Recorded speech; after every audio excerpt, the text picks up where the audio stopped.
अच्छा, तो बेटा हमने सब्सटेंस के बारे में पढ़ा था, piece of matter in pure form is called substance, ठीक है।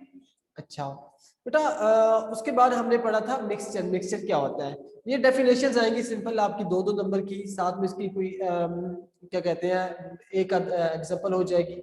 Define mixture, give example. तो ये आपको मैं आपको लिखवा दूंगा आपकी नोटबुक पे, जैसे अभी मैंने आपको डेफिनेशन लिखी दी है उसकी ब्रांचेस ऑफ केमिस्ट्री की, इसी तरह मैं आपको सारा जैसे जैसे लिख के दूंगा एज इट इज आपने याद कर लेना, ठीक है बेटा। अच्छा तो बेटा मिक्सचर जो होता है, ठीक है, मिक्सचर क्या होता है कि इम्प्योर मैटर होता है, ठीक है। उसमें क्या होती है, उसमें इम्प्योरिटीज होती हैं, वो टोटली प्योर नहीं होता। 2-3 चीजों से मिलके बनता है, मिक्सचर मिक्सचर कहते हैं हम बेटा। वैसे मिक्सचर होता क्या है? मिक्सचर यही होता है कि हम 2-3 चीजों को उठा के उनको मिक्स करके उनको मिक्सचर बना देते हैं। मिक्सचर नेम से ही हो रहा है, ठीक है बेटा। देन बेटा फिजिकल प्रॉपर्टीज आपने पढ़नी है, ठीक है। Those properties the property those are associated with the physical state of the substance. बेटा जो फिजिकल स्टेट होती है, मतलब फिजिकल जो स्टेट होती है, हमने पढ़ा था केमिकल रिएक्शन, फिजिकल रिएक्शन। मैंने आपको फिजिकल रिएक्शन में बताया था कि किसी भी चीज की फिजिकल स्टेट, यानी पहले हमने क्या कहा था, हमने कहा था आइस है हमारे पास, हमने आइस को हीट किया, वो किस फॉर्म में गई, जो आइट सॉलिड फॉर्म में है, ठीक है। वो जब हमने उसको हीट किया वो चली गई किस फॉर्म में, H2O, वो वाटर की फॉर्म में चली गई। देन उसकी स्टेट चेंज हो गई है, फिजिकल स्टेट। देन उसे जब हमने 101% जो उसका टेम्परेचर 100 डिग्री सेंटीग्रेड 101 से हमने अबव किया, तो वो जो गैसेस की वेपर्स है उसमें वो कन्वर्ट हो गई, उसकी फिजिकल स्टेट चेंज हो गई। The property those associated with the physical state of a substance, वो प्रॉपर्टीज जो कि किसी भी जो सब्सटेंस है उसकी फिजिकल स्टेट से एसोसिएट करती हैं, उसके साथ बिलोंग करती हैं, हम क्या कहेंगे, physical properties. Like smell, colour, taste, उसका जो कलर किस तरह के चीज का, ठीक है, स्मेल किस तरह की आती है, ठीक है, और टेस्ट किस तरह का उसका, हार्ड है, सॉफ्ट है, शेप किस तरह की है, ठीक है, ये सारी चीजें, ठीक है बेटा।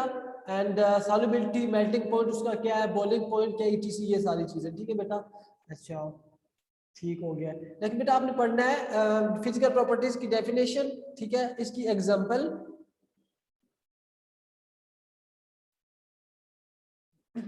और देन जो है नेक्स्ट जो हमने पढ़ना है वो केमिकल प्रॉपर्टीज, ठीक है बेटा। बेटा chemical property depends upon the composition of substance. अगर हमारे पास जो केमिकल प्रॉपर्टीज हमने पढ़नी है, केमिकल प्रॉपर्टीज वो किस चीज से मिलके बनी है चीज, उसमें क्या क्या चीज इंक्लूड है। मिसाल के तौर पे हमारे पास अगर कोई भी सब्सटेंस है, ठीक है, वो इम्प्योर है, उसके अंदर हम इसको पढ़ लेते हैं फिर आपको अच्छे से समझ आ जाएगी। When a substance undergoes a chemical change, अगर कोई सब्सटेंस केमिकल चेंज में जाता है, इट्स कंपोजिशन चेंजेस, उसकी कंपोजिशन चेंज हो जाती है, ठीक है, and new substances are formed. कहते हैं जब कोई भी सब्सटेंस उसमें केमिकल चेंज होती है तो उसकी कंपोजिशन चेंज हो जाती है, मतलब उसकी कंपोजिशन सेम नहीं रहती, ठीक है, उसमें चेंजेस हो जाती है, एक न्यू सब्सटेंस फॉर्म हो जाता है। For example decomposition of water, ठीक है, जब हम वाटर को क्या करेंगे, जब हम वाटर को हीट करेंगे, उसको ब्रेकअप करेंगे, ठीक है, it's a chemical change. Basically water को ब्रेकअप करना, इसकी डिकम्पोजिशन करना एक केमिकल चेंज है, as it produce hydrogen and oxygen gas. जब हम वाटर को हीट करेंगे, ठीक है, इसको हम डिकम्पोज करेंगे, तो क्या हो जाएगा, हाइड्रोजन एंड ऑक्सीजन जो है वो प्रोड्यूस हो जाएगा। बेटा कोई भी सब्सटेंस है, कोई भी सब्सटेंस, किसी भी सब्सटेंस की जो कंपोजिशन है उसको जब हम स्टडी करेंगे, उसको उसकी प्रॉपर्टीज को स्टडी करेंगे, हम कहेंगे केमिकल प्रॉपर्टीज। आपने एग्जांपल यही दे दिया है कि decomposition of water is a chemical change as it produce hydrogen and other gas, hydrogen and oxygen gases. Okay बेटा,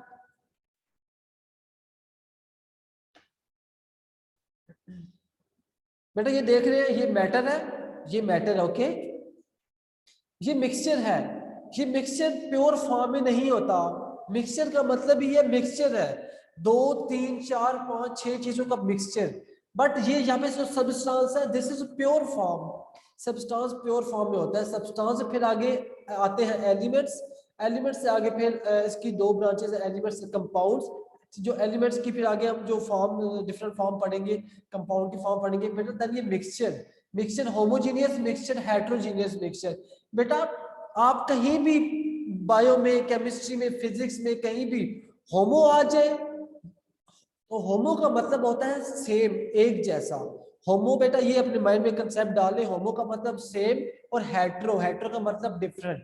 होमोजीनियस मिक्सचर सेम मिक्सचर होते हैं, मतलब कि एक वाटर है दूसरा वाटर तीसरा, इस तरह। या वो जो मिक्सचर है वो किस फॉर्म में है, ठीक है, या तो गैस फॉर्म में है या तो सॉलिड फॉर्म में है, या उनकी जो मतलब कंपोजिशन है वो सेम है, ठीक है, वो किसी एक फॉर्म में है ना। हेट्रोजीनियस मिक्सचर उनकी जो मिक्सचर है वो डिफरेंट है, एक लिक्विड हो गया दूसरा सॉलिड हो गया, या एक सॉलिड हो गया दूसरा गैस, इस तरह इनकी जो कंपोजिशन होगी वो डिफरेंट होगी, ठीक है बेटा। नेक्स्ट पेज पे जाएंगे। एलिमेंट बेटा element, Shahid Baig you are raising hand, but wait करें, मैं आपको आपके क्वेश्चन आपको उनका आंसर दे दूंगा। अच्छा बेटा एलिमेंट्स कंपाउंड मिक्सचर, फर्स्ट हम एलिमेंट के बारे में पढ़ेंगे। बेटा एलिमेंट हमने पहले पढ़ा है कि प्योर फॉर्म में होता है, ठीक है। Until the end of 19th century, बेटा 19th सेंचुरी के स्टार्ट में 63 एलिमेंट्स जो थे वो डिस्कवर हुए थे, ये आपको बात पता होना चाहिए एमसीक्यूज, हम एमसीक्यूज टाइप क्वेश्चन के लिए। Now 118 element have been discovered, बेटा अब तक 118 एलिमेंट्स जो है वो डिस्कवर हो चुकी हैं, ठीक है। उसमें से कुछ जो है वो साइंटिस्ट ने डिस्कवर किए लैब्स में, और कुछ जो एलिमेंट्स हैं वो जो है जमीन में पाए जाते हैं, ठीक है, हमारे अराउंड में, ठीक है, पाए जाते हैं, वो लैब्स में नहीं बनते वो, ठीक है ना। Out of which 92 are,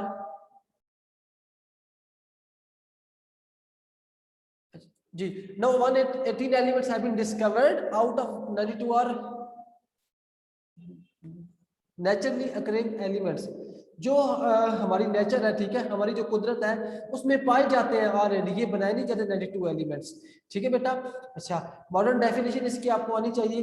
elements is that it is a substance made up of same type of atoms, बेटा बहुत सारे एटम्स होते हैं, जब बहुत सारे सेम टाइप ऑफ एटम मिलेंगे वो मिल के एलिमेंट्स बनाएंगे, लेकिन एक शर्त ये इंपॉर्टेंट है इसमें, हैविंग सेम एटॉमिक नंबर, जो एटम्स होंगे, ठीक है, एटम का जो एटॉमिक नंबर है वो सेम होगा, and can not be decompose into simple substances by ordinary chemical means, वो जो क्या हो कि जो दूसरे सिंपल सब्सटेंस उसमें डिकम्पोज ना हो, ठीक है, ये डेफिनेशन है इसकी।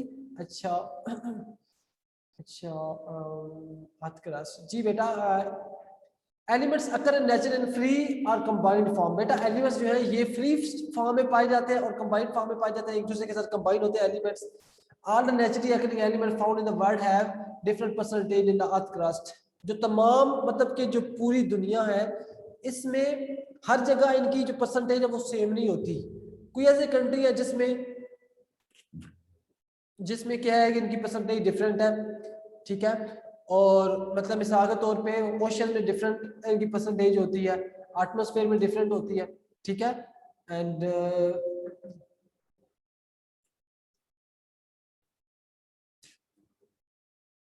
जी बेटा, बेटा नेक्स्ट है ये टेबल, ठीक है, natural occurrence by weight percent of major element, बेटा ये जो ऑक्सीजन है ये भी पाई जाती है, ये लैब वगैरह में नहीं बनती, ठीक है, ऑक्सीजन, सिलिकॉन, एल्यूमिनियम। अच्छा ये ऑक्सीजन जो है ये अर्थ क्रस्ट में 47% पाई जाती है, और जो ओशंस है ओशन में 86% पाई जाती है, सबसे ज्यादा परसेंटेज इसकी ओशन में होती है। फिर बेटा एटमॉस्फेयर में जो है ये नाइट्रोजन 78% पाई जाती है, सिलिकॉन, ये टेबल आपने देख लेना है, ये टेबल आपको आना चाहिए, सिंपल, इसमें कोई इतनी इंपॉर्टेंट बात नहीं है। अच्छा बेटा नेक्स्ट जो है आप कह सकते हैं एलिमेंट में भी सॉलिड, लिक्विड और गैस, ठीक है बेटा।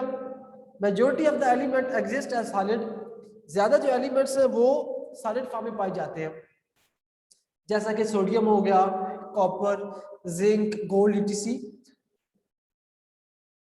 There are very few elements which occurs in liquid state, बहुत ही कम एलिमेंट है जो कि लिक्विड स्टेट में पाए जाते हैं, for example bromine and mercury. Few element exist as gases, कुछ एलिमेंट है गिने चुने जो गैसेस की फॉर्म में पाए जाते हैं, for example nitrogen, oxygen, hydrogen, ठीक है। Only basis of their properties elements are divided into metals. बेटा एलिमेंट्स जो है ये डिवाइड हो रहे हैं किस मेटल्स में एंड नॉन मेटल्स में। जो मेटल होते हैं वो सॉलिड होते हैं। बेटा ये कंसेप्ट एक याद है कि मेटल सॉलिड होंगी, हमेशा मेटल सॉलिड होंगी, नॉन मेटल होंगी वो लिक्विड और गैसेस। नॉन मेटल्स में लिक्विड और गैसेस आते हैं, मेटल्स में सिर्फ सॉलिड्स आते हैं। And metalloids about 80% of the elements are metal. 80% जो है वो मेटल है, मतलब कि 80% सॉलिड। हमने ऊपर भी पढ़ा है कि सॉलिड्स जो है वो ज्यादा पाए जाते हैं। ठीक है, ठीक है बेटा। अच्छा जी बेटा वेट। अच्छा elements are represented by symbol. Element जो है सिंबल से रिप्रेजेंट किए जाते हैं। ठीक है बेटा। Which are abbreviation for the name of element. जो मतलब मिसाल के तौर पे अभी आयरन की एग्जांपल ले ले। आयरन को हम Fe से उसका सिंबल है Fe। ऑक्सीजन को O से कहते हैं हम, हाइड्रोजन को H से। ये हम क्यों इस तरह इनको हमने नेम दिए हुए, हम पढ़ेंगे आगे। A symbol is taken from the name of the element in English, Latin, Greek और जर्मन वर्ड में। बेटा जो ये सिंबल है ये इंग्लिश, लैटिन या ग्रीक, जर्मन वर्ड में नहीं है। It is if it is one letter it will be capital of hydrogen, H for hydrogen. जैसे कि हाइड्रोजन को हमने जो H लेटर है वो दिया है, N for nitrogen and C for carbon. In two cases of two letter symbol only first letter is capital C A। बेटा हमेशा अगर कोई भी सिंबल है उसके अगर कोई भी एलिमेंट है उसका सिंबल है, उसके टू वर्ड्स हैं, तो जो फर्स्ट जो उसका जो स्टार्ट हो रहा है वो उसका जो होगा वो कैपिटल होगा। सेकंड जो उसका वर्ड होगा वो होगा स्मॉल। जैसे कि ये है, ठीक है, ये हमारे पास है Ca फॉर कैल्शियम। अब ठीक है, जो सी है स्टार्ट में, ये जो पहला वर्ड है इसका कैपिटल होगा। ठीक है, जो सेकंड वाला वो स्मॉल होगा। नेक्स्ट सोडियम है, सोडियम के लिए Na सिंबल है इसका। स्टार्ट वाला जो N है वो कैपिटल है, देन स्मॉल है, then Cl for chlorine. The unique property of an element is valency. जो एलिमेंट की यूनिक प्रॉपर्टी वैलेंसी होती है, it is combining capacity of an element with other element G। ये एक कैपेसिटी होती है कि जो ये एलिमेंट है वो ये किसी दूसरे एलिमेंट के साथ कैसे कंबाइन हो सकता है, दूसरे एलिमेंट के साथ ये कितने बॉन्ड बना सकता है। ठीक है, इट इज वैलेंसी की definition, it is combining capacity of an element with other elements. It depend upon number of electron in outer most shell. जितने इलेक्ट्रॉन आउटर मोस्ट शेल में होंगे, फर्स्ट शेल में नहीं, सेकंड शेल में नहीं। मतलब अब हाइड्रोजन है ना, हाइड्रोजन का होता ही एक शेल है, क्योंकि हाइड्रोजन का एक इलेक्ट्रॉन है, एक शेल में होगा।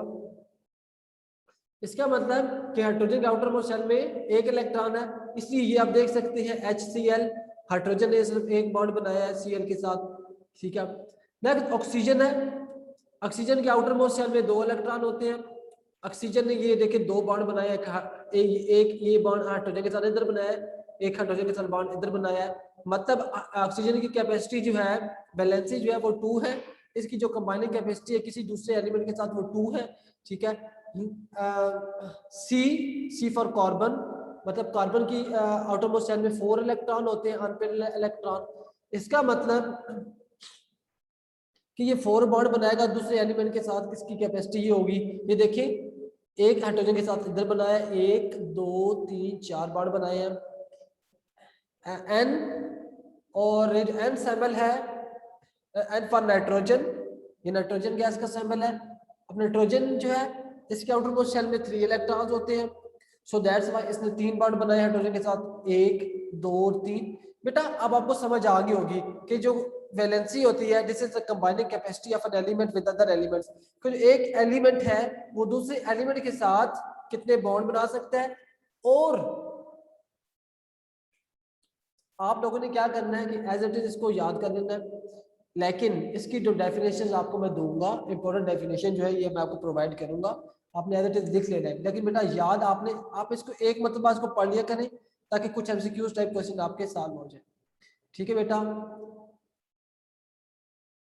नेक्स्ट इसका हम जो सैम्पल वगैरह पढ़ेंगे, ये सारा मिक्सचर कंपाउंड हम स्टार्ट करेंगे। आज की हमारी क्लास यहीं तक थी बेटा।